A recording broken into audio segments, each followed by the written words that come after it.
Good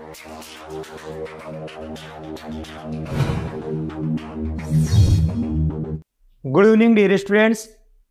जैसा कि आपको पता है कि हम correct form of the verb पढ़ रहे थे, क्रिया के सही रूप को भरना। ये जो 10th क्लास की सीरीज है इसको अपन कंटिन्यू रखते हैं। और मैंने आपको बताता हूँ कि जो correct form of the verb है ये 11th क्लास में भी एक टॉपिक है, 8th क्लास में भी एक टॉपिक है, और ये टॉपिक कई सारे कंपटीशन के एग्जाम होते हैं उनमें भी लगता है। तो कंपटीशन वाले भी correct form of the verb को देख सकते हैं। और मैंने इसको बहुत ही बेहतरीन ढंग से और बहुत ही शानदार ढंग से इसको मैंने समझाने का और प्रयास किया है और करूंगा। और आप इस प्रकार मेरे साथ कंटिन्यू जुड़े रहे। मैं आपको विश्वास दिलाता हूं कि आपके इसमें से एक भी क्वेश्चन बाहर नहीं जाएगा, ये मेरी गारंटी है। और आप लगातार इस चीज को देखते रहे और अपनी कंटिन्यूटी को बिल्कुल भी न छोड़े। तो हम प्रेजेंट सिंपल टेंस हमने ले रखा था, और प्रेजेंट सिंपल टेंस का जो पॉजिटिव है, पॉजिटिव को कैसे भरते हैं वह मैंने आपको समझा दिया था। और उसकी जो एडवर्ब्स है वो मैंने आपको बता दी थी, और मैं आपको एक बार फिर उनको रिवाइज करा देता हूं कि जो प्रेजेंट सिंपल है उसकी एडवर्ब्स कौन कौन सी होती है। Sometimes, always, often, habitually, never, ये सब इसकी एडवर्ब्स होती है। फ्रीक्वेंटली भी इसकी एक एडवर्ब्स है, डेली, ये सब इसकी एडवर्ब्स है जो मैंने आपको कल बताया था। और जिसने कल का वीडियो नहीं देखा है part first correct form of the verb का, वह सब स्टूडेंट्स उसको जाकर के देख ले। बहुत ही शानदार वीडियो है, आपको एक बार में देखते समझ में आ जाएगा। और अब चलते हैं आगे की सीरीज की तरफ, प्रेजेंट सिंपल टेंस। और इसमें मैं आपको बताऊंगा कि नेगेटिव को कैसे भरते हैं और इसका स्ट्रक्चर क्या होता है, कब डू लगाते हैं, कब डज लगाते हैं। तो देखो प्रेजेंट जो सिंपल टेंस है इसमें इसका जो नेगेटिव का जो स्ट्रक्चर है वो है subject do does plus not plus first form of the main verb plus object. और आपको ये पता होना चाहिए, सिंगुलर सब्जेक्ट होता है, सिंगुलर सब्जेक्ट के साथ हम डज को लगाते हैं, और जो प्लूरल सब्जेक्ट होते हैं उनके साथ हम डू को लगाते हैं।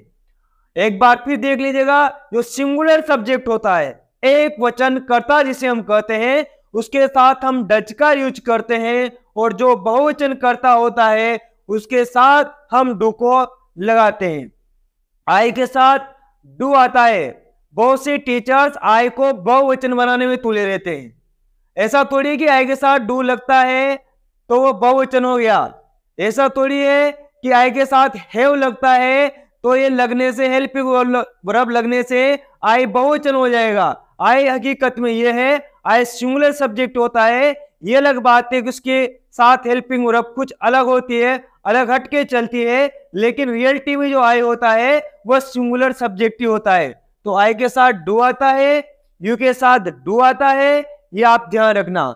और एक बात है ध्यान रखना कि जो डू डज है, डू डज लगने पर फर्स्ट फॉर्म ही आती है। स्ट्रक्चर में हमारे यहाँ डू डज लग गया, चाहे वो नेगेटिव का हो चाहे वो इंट्रोगेटिव का हो।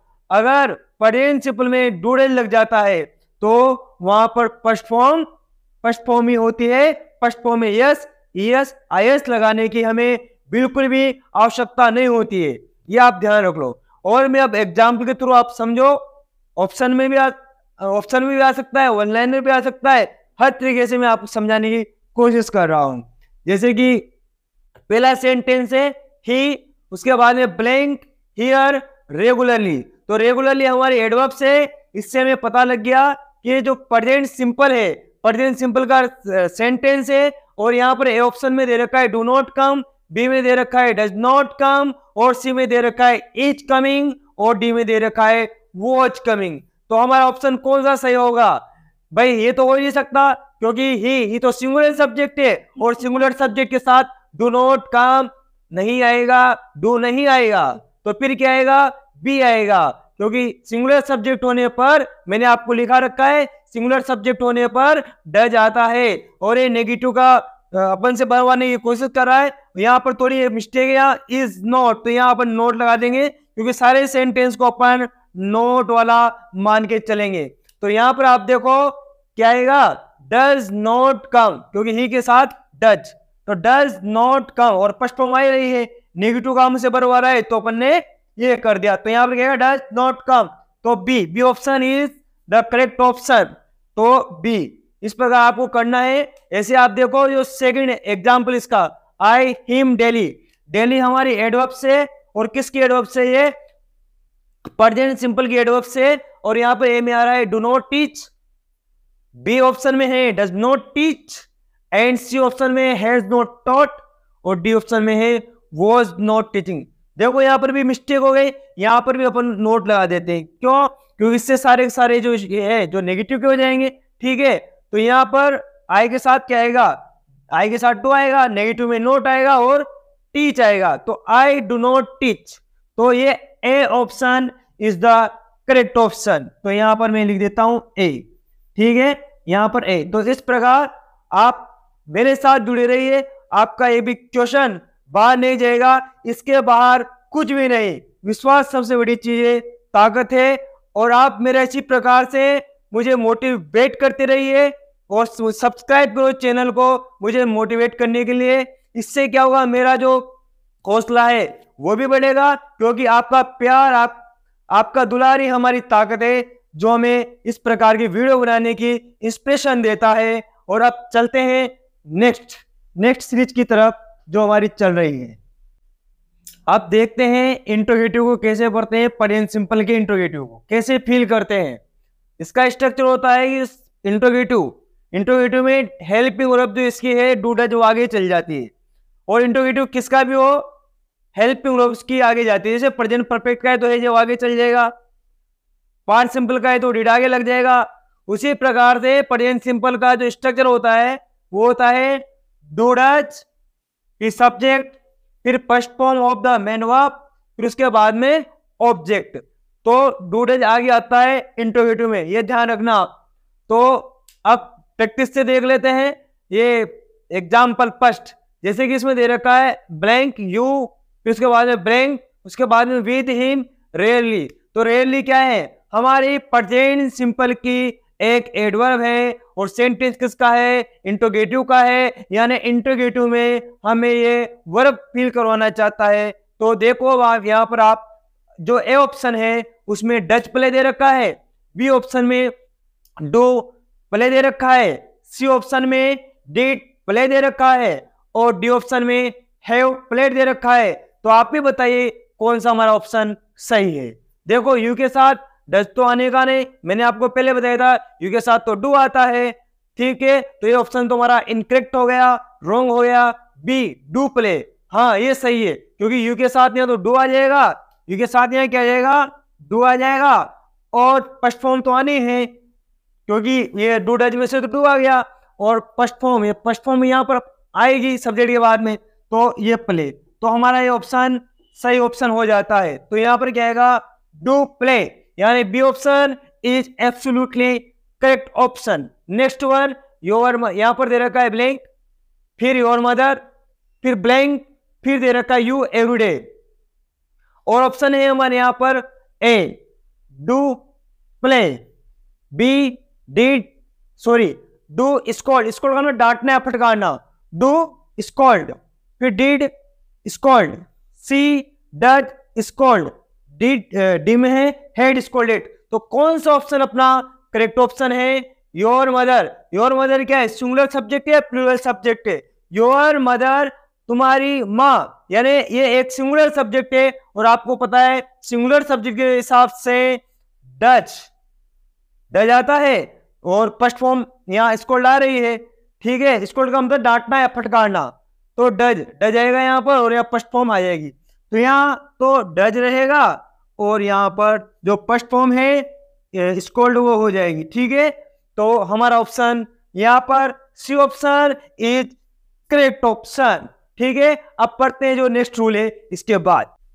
हाँ डियर स्टूडेंट्स, हम करेक्ट फॉर्म ऑफ द जो पढ़ रहे हैं, अब उसमें देखते हैं present continuous tense.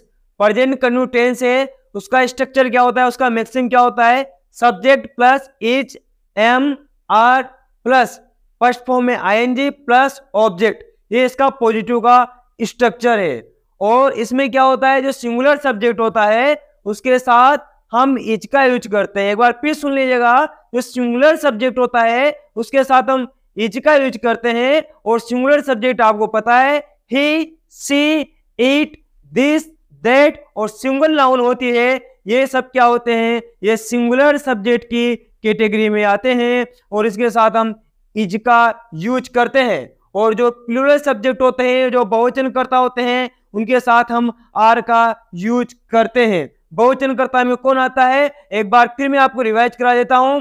You, we, they, these, those, two और वर्ड नाउन्स ये बहुवचनकर्ता में आते हैं, तो इनके साथ अपन को आर लगाना है। यानी यू क्या होता है, इसे देखा जाए तो सिंगुलर सब्जेक्ट भी होता है और प्लूरल सब्जेक्ट भी होता है, लेकिन इसके साथ आर का यूज करते हैं और आई के साथ एम का यूज करते हैं। तो ये तो हो गया हमारी स्ट्रक्चर की बात। और हमें फिल करना क्या होता है, हमें जो मेन वर्ब जो हेल्पिंग वर्ब है उसको ही फिल करना होता है। सब्जेक्ट ऑलरेडी दिया होता है और ऑब्जेक्ट भी ऑलरेडी दिया होता है, किसी सेंटेंस में दे दे किसी में ना दे, लेकिन सब्जेक्ट तो आपको 100% दिया ही मिलेगा, क्योंकि उसके अकॉर्डिंग ही तो अपन ये जो वर्ब है उसको फिल करेंगे।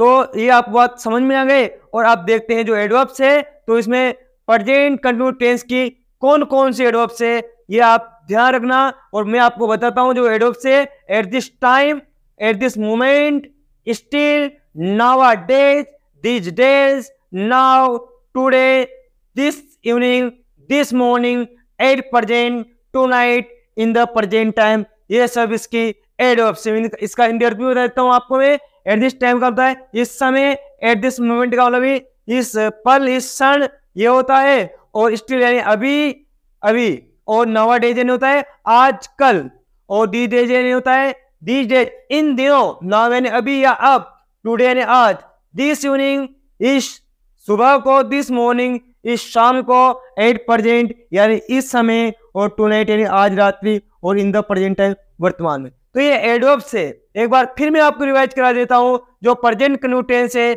उसकी adverbs at this time, at this moment, still, nowadays, these days, now, today, this evening, this morning, at present, tonight, in the present time, ये सारी की सारी इसकी एडवर्ब्स है। तो प्रेजेंट कंटिन्यूस टेंस को कैसे फिल किया जाता है ये अपन पढ़ रहे हैं, और इसमें मैंने आपको जो इसकी एडवर्ब्स है, at this time, at this moment, still, nowadays, at present time, in the present time, ये एडवर्ब्स मैंने आपको बता दी थी। Today, this evening, this morning, ये क्या है, प्रेजेंट कंटिन्यूस टेंस की एडवर्ब्स है। और प्रेजेंट कंटिन्यूस टेंस का जो स्ट्रक्चर है वो आपके सामने है, is, am, are, first form में आईएनजी। तो यहाँ पर अपन देखते हैं इसके एग्जाम्पल कैसे आते हैं आपके एग्जाम में। जैसे कि फर्स्ट एग्जाम्पल ही, उसके बाद में डैश, फिर टीवी, एट दिस टाइम। अब एट दिस टाइम को देखते हैं, हमें 100% क्लियर हो गया कि ये जो यहाँ पर जो टेंस बनाए में आएगा वो प्रेजेंट कंटिन्यूस टेंस का टेंस बनाए में आएगा, उसकी वर्ब बनाए में आएगी। तो देखते हैं एट दिस टाइम के हिसाब से। अब यहाँ पर इज वॉचिंग आएगा, वॉज वॉचिंग आएगा, या फिर है वॉच आएगा, या फिर एम वॉचिंग आएगा। तो देखो यहाँ पर ही के साथ तो इजी आता है, और तो फिर अपना ऑप्शन बिल्कुल correct option, is watching is correct option. Next देखते हैं दे, नाउअडेज। अब नाउअडेज क्या है, हमारे जो प्रेजेंट कंटिन्यूस टेंस है इसकी एडवर्ब है नाउअडेज, आजकल, नाउअडेज, ये प्रेजेंट कंटिन्यूस टेंस की एडवर्ब से। इसमें भी 4 ऑप्शन दे रखे हैं, वर्ड टीचिंग आएगा, या फिर आर टीचिंग आएगा, या हैव टॉट आएगा, या फिर हैड टॉट आएगा। तो हमारा जो ऑप्शन कौन सा सही ऑप्शन है भाई, ये तो पास्ट का है तो हो ही नहीं सकता। हैव टॉट प्रेजेंट परफेक्ट से हमारा कोई लेना देना है नहीं अभी, हैड टॉट पास्ट परफेक्ट से हमारा कोई कनेक्शन है नहीं अभी। नाउअडेज, नाउअडेज तो किस में आता है, प्रेजेंट कंटिन्यूस में, तो इसमें इज, एम, आर, आईएनजी। तो दे के हिसाब से क्या सही रहेगा, दे के साथ आर आएगा और इसमें फर्स्ट फॉर्म में आईएनजी लग जाएगा, यानी B option is correct option, right. अब हम फिल करते हैं प्रेजेंट कंटिन्यूस टेंस है जिसका नेगेटिव है, नेगेटिव को कैसे फिल करते हैं और इसका स्ट्रक्चर क्या होता है। नेगेटिव में कुछ नहीं है, हेल्पिंग वर्ब के बाद में अपन को क्या करना होता है, नोट को ऐड करना होता है। तो subject is am are plus not plus first form में एनजी, ये हमारा नेगेटिव का स्ट्रक्चर है। और is am are not first form में एनजी, केवल इसी को अपन को क्या करना होता है, फिल करना होता है। मैंने आपको पहले बताया था, सब्जेक्ट ऑलरेडी आपको दे रखा होगा, सब्जेक्ट अपन को फिल नहीं करना है, अपन क्या कर रहे हैं, फिल करना। किसको सीख रहे हैं, यानी जो क्रिया है, वर्ब है, उसकी सही फॉर्म को भरना। वो हेल्पिंग वर्ब भी हो सकती है, वो मेन वर्ब भी हो सकती है, वो दोनों एक साथ भी हो सकती है। तो एग्जाम्पल के थ्रू समझते हैं। हमारा फर्स्ट एग्जाम्पल है आई के बाद में प्लेन जयपुर टुडे। टुडे, तो टुडे से पता चल गया कि प्रेजेंट कंटिन्यूअस टेंस में आ रहा है टुडे, तो क्योंकि टुडे प्रेजेंट कंटिन्यूअस टेंस में आता है। तो अब इसमें से अपन अपनी एडवर्ब जो अपना जो स्ट्रक्चर है, अपनी जो वर्ब है, उसको देखते हैं। क्या इसके साथ आर नॉट गोइंग आएगा, बी एम नॉट गोइंग आएगा, सी वर नॉट गोइंग आएगा, डी हैव नॉट गोन आएगा। देखो ये तो अपना ऐसे ही गलत हो जाता है, क्योंकि आई के साथ कभी आर बैठता ही नहीं है, आता ही नहीं है, ठीक है। और अपन टुडे प्रेजेंट कंटिन्यूअस टेंस में आता है, तो प्रेजेंट कंटिन्यूअस टेंस में जो नेगेटिव का है, तो आई के साथ तो क्या आएगा, एम आएगा। तो एम नॉट गोइंग, यानी एम नॉट गोइंग हमारा करेक्ट आंसर है, क्योंकि आई के साथ एम आता है और नेगेटिव का है, तो नॉट और फर्स्ट फॉर्म में एनजी। तो B option is correct option, ये हमारा ऑप्शन क्या है, बिल्कुल करेक्ट ऑप्शन है। और मैं आपको बता देता हूं, डियर स्टूडेंट्स, जो टुडे है वो प्रेजेंट परफेक्ट में भी आता है। आप कहोगे सर कौन सा बनेंगे फिर, तो आपको ऐसी स्थिति कभी नहीं देगा कि भाई दो मतलब टुडे दे दिया और दोनों टेंस प्रेजेंट परफेक्ट और प्रेजेंट कंटिन्यूअस एक साथ दे दिया, ऐसा बिल्कुल आपको नहीं देगा। या तो प्रेजेंट कंटिन्यूअस दे देगा या फिर प्रेजेंट परफेक्ट आपको दे देगा। फिर दूसरा ऑप्शन है, दूसरा जो अपना ये है एग्जाम्पल, वो है यू, उसके बाद में खालिस्तान, उसके बाद में एट प्रेजेंट, और एट प्रेजेंट में किस में आता है, वो प्रेजेंट कंटिन्यूअस में आता है। तो ए ऑप्शन में है are not reading, B option में है is not reading, C option में है हैज नॉट रेड, और डी ऑप्शन में है हैव नॉट रेड। तो हमारा ऑप्शन कौन सा सही है, क्योंकि के साथ तो आर आता है, आर सुटेबल बैठता है, तो are not reading, this is the correct answer, I mean A is correct answer, ठीक है।